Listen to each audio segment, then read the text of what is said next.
What's up, guys? Welcome back to another video here on Matthew's Temple Training. I'm Matthew, and today we're going to be going over how most guys actually fail to lose weight because they're fighting the wrong battles. As someone who has been losing weight constantly with fluctuations of doing a couple of bulks, a couple of different cuts over the past year and a half, I have lost over almost 50 pounds now in my experience and my journey. And there's a lot of things that I wish I would have known beforehand that would have saved me a lot of heartache, a lot of trouble, a lot of time, honestly, and would have let me lose weight more sustainably, more enjoyably. And that's what I'm going to be sharing with you today. You see, most guys, they fail weight loss because they're fighting the wrong battles.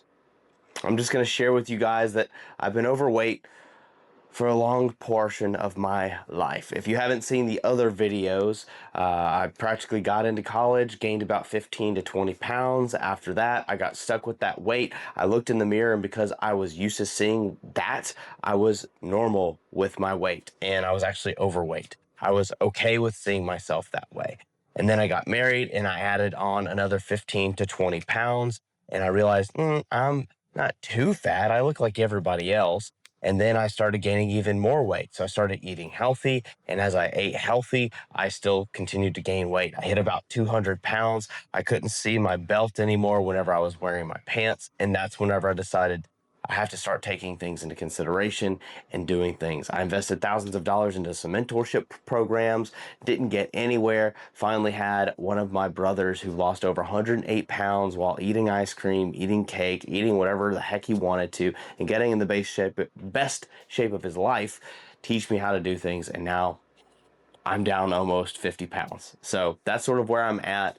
But everything that we're going to be going over, excuse me, I'm a little stuffy if you can't tell, and it's hard for me to talk, but it's okay. Anyways, everything we're going to be going over in this video is going to be teaching you simple, practical things that are going to be able to be built on, that are going to be allowing you to honor God with your body and grow spiritually at the same time while losing weight. So if you've been stuck for years, this video is going to confront a few things you probably don't want to hear, but it's absolutely needed. And remember, the Bible says that we are transformed through the renewing of our mind. That means in order to become different and become that new that Jesus is talking about in Revelation, we have to think different.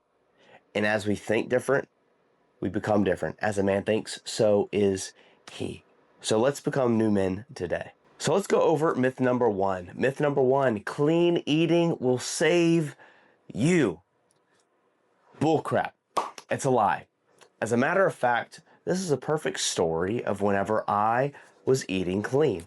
I had gained around 30 to 40 pounds after college and being married, and I started eating nothing but chicken, rice, broccoli, and salads.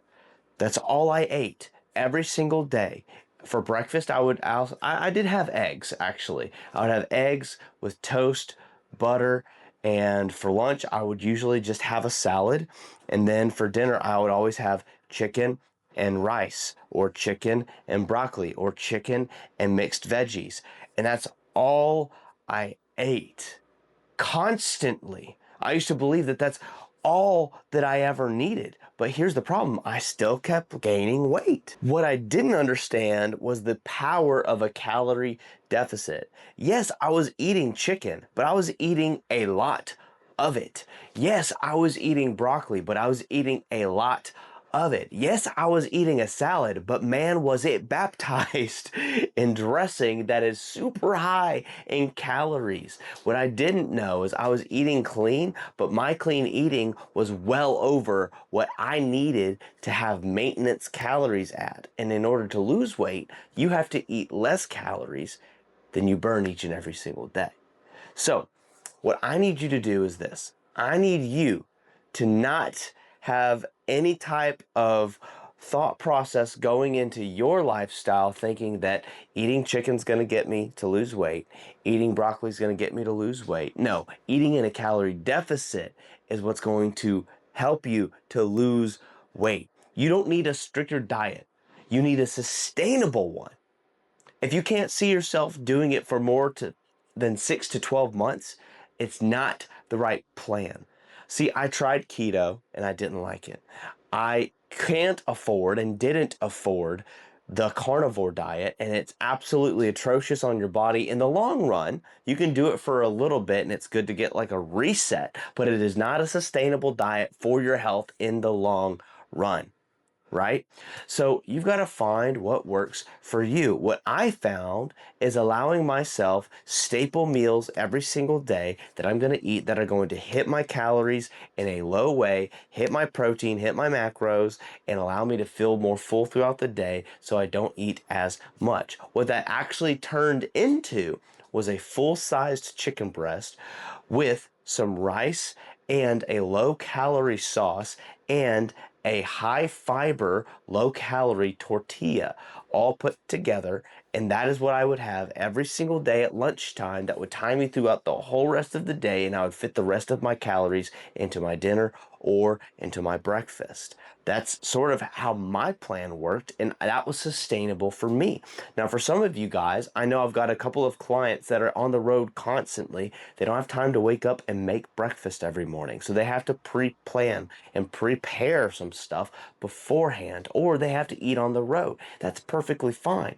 But what you really need to do is you have to have an awareness of what you are eating and how many calories is in everything that you eat, while also trying to prioritize protein because it keeps you fuller, burns more than carbs and fats. And I'm not going to get into that and bore you with all of those details. But either way, I want you to think about it like this.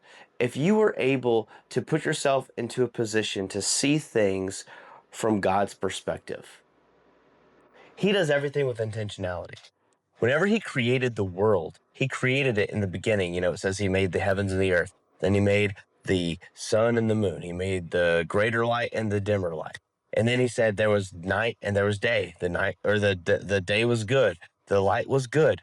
Then after that, you know, He made trees. He made water. He made animals. There was a system, and the way that He did it was intentional. Everything He does is intentional.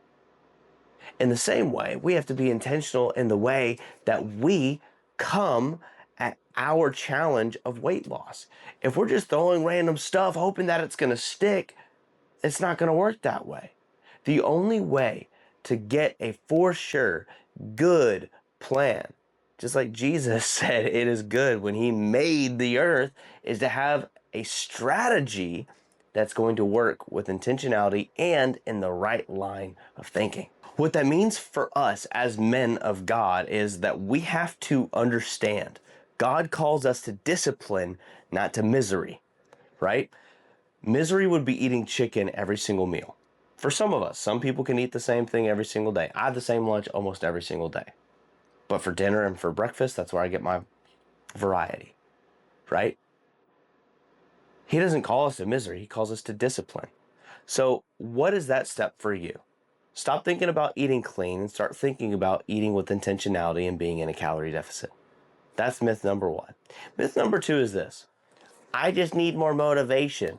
Let me go ahead and throw that crap out the window. Excuse my French. I like the word crap. It's the word I can use at night whenever my son's asleep. It's full of it. How many times have you been motivated to lose weight and you just don't do it? How many times have you been motivated to try something or to go do something and then it never got done? How many times have you been motivated to start that project and it never happened? How many times were you motivated to go and do the lawn, but then you waited and fiddle farted around until, oh no, it's too late and I can't do that anymore? How many times? I don't have to keep on going, do I? You see, there's a difference between systems and emotions. Your motivation is going to fail. There is a neurochemistry going on in your brain that creates feelings, and it's going to schedule changes in your behavior based off of how you feel. So in order to combat that, we have to challenge or confront our emotional inconsistencies. This is how I do it, by building systems. In order to completely confront our emotional system, our emotional inconsistencies, we have to build systems that are going to sort of serve our journey. This is a system that I created for me. Every single time after 8 o'clock at night, I stop eating food. Why? Because I know that after 8 o'clock is whenever I crave something sweet. After 8 o'clock is whenever I want ice cream. After 8 o'clock is when I want cookies. After 8 o'clock is when I want to go and cheat on my wife with my side chick, Little Debbie. I love Little Debbie snack cakes. Here's another system. Systems just build on each other, which is beautiful and awesome. We don't buy Little Debbie anymore. She doesn't come home with us. We don't have sugar anymore. It's funny, my grandma, I love my grandma to death. She sends sugar to our house all of the time, literally all of the time. And every time that she sends sugar to our house, I eat a piece or two and then I give it away. I get it out of the house. You know why I get it out of the house? Because if it's in the house, I'm going to eat it. I know me and I know my feelings. I know my emotions. It doesn't matter if it's 9 o'clock, 10 o'clock, 1 a.m., 1 p.m. If there's sugar in the house, I'm going to find it. So we don't have sugar in the house for that exact reason. That's a system. It confronts my emotion to where I don't even get a chance to get to it. In the same way that if you are a man who's struggling with lust, you do not put yourself in positions to where you can activate or trigger your lustful thoughts or desires. It would be idiotic of you to have your phone out when you've had a bad day and you have full access to that phone, to the internet, with no accountability and nobody making sure and checking your history log. It'd be idiotic of you to not have some type of block on your phone to where your wife or your friend has access to see what you're looking at. It would be idiotic of you. In the same way, it's idiotic of us to sit back and think, oh, well, if I have Little Debbie in the house, I can have self-control not to eat it. That's why you're fat in the first place. And I can say that because that was me. I got fat because I could not say no to the sugar. I could not say no to the high calorie foods. I could not say no to snacking past a certain time. Now, if you've seen any of my videos on Instagram before, you know this. Intermittent fasting is not a magical thing, but it did help me. Again, you've got to figure out your plan. Sometimes it's going to work for you. Sometimes it's not going to work for you. And sometimes you've just got to try it and figure it out. But setting up systems to stop your emotional eating, to stop your emotions and your inconsistencies is huge. In the same way with you going to the gym, in the same way with you tracking your calories, in the same way, look, if your entire plan hinges on you feeling like it, you'll never last. Discipline isn't a personality trait, it's a muscle.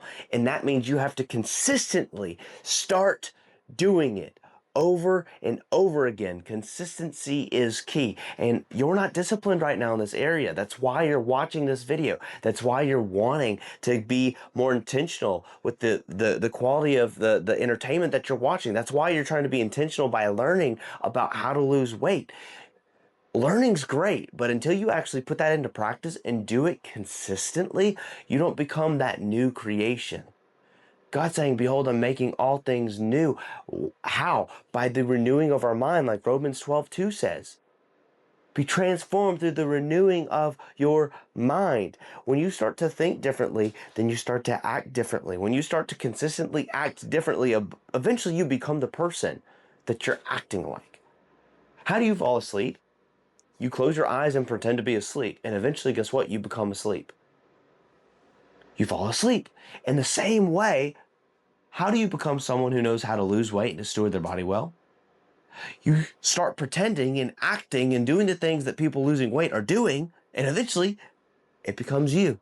It doesn't happen like that. I've got friends that can literally just like lay their head on a pillow and go to sleep. Good for you. I'm so glad for you. Can you hear the sarcasm in my voice? It takes me off because for me, it takes me a while. I gotta lay down. I gotta close my eyes. I gotta turn my brain off. Stop thinking about all the different things that I could do the next day. Oftentimes I'll pray for a second. It just doesn't happen. I hope this makes sense. Pretend turns into reality of who you can be. Let's go to some scripture to sort of tie this together. Sweet. So we've got Galatians 5:22 through 23. I'm going to be reading out the NIV. It says this: but the fruit of the Spirit is love, joy, peace, patience, kindness, goodness, faithfulness, gentleness, and self-control. Against such things there is no law. Self-control is a fruit, not a mood. Self-control is what shows that you are being the man of God that you have been called to be. Self-control looks like you being in the grocery store saying, hey, we're not buying that anymore. Self-control looks like you saying, hey, we're not going to eat that while we're out at the restaurant this time.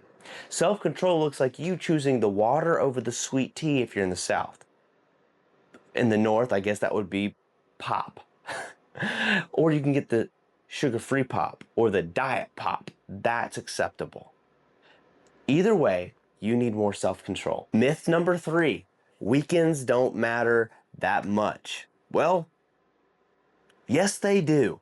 Because we live for the weekend sometimes. Now, not in a bad way, but as men of God, we're probably working constantly throughout the week. I know most guys that come to me and want my help are usually 9-to-5ers. People that work a regular job from Monday to Friday, and on Saturday and Sunday, those are the days that you want to go out and enjoy yourself because you deserve it, and you do deserve it, but you need to make sure that you enjoy it correctly. Now, this might just be for me, but here in my local town of Dixon, Tennessee, every single Sunday, where do all the Christians go after service?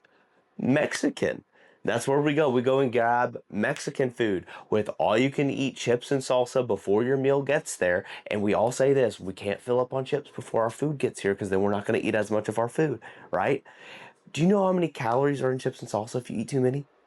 Before you know it, if you eat too many of those, you're going to have well over 500, 600 calories just in chips and salsa. When I think Mexican food, I think the weekend. I think of, I earned this. I did really good throughout this whole week. I earned this meal. I'm going to go crazy. But those days are actually the days that we need to lock in the most. I want you to think about it like this. 1 to 2 days of overeating can actually wipe out a whole week's deficit. Let's say that you have a deficit of 2,000 calories. That's a calorie deficit for you.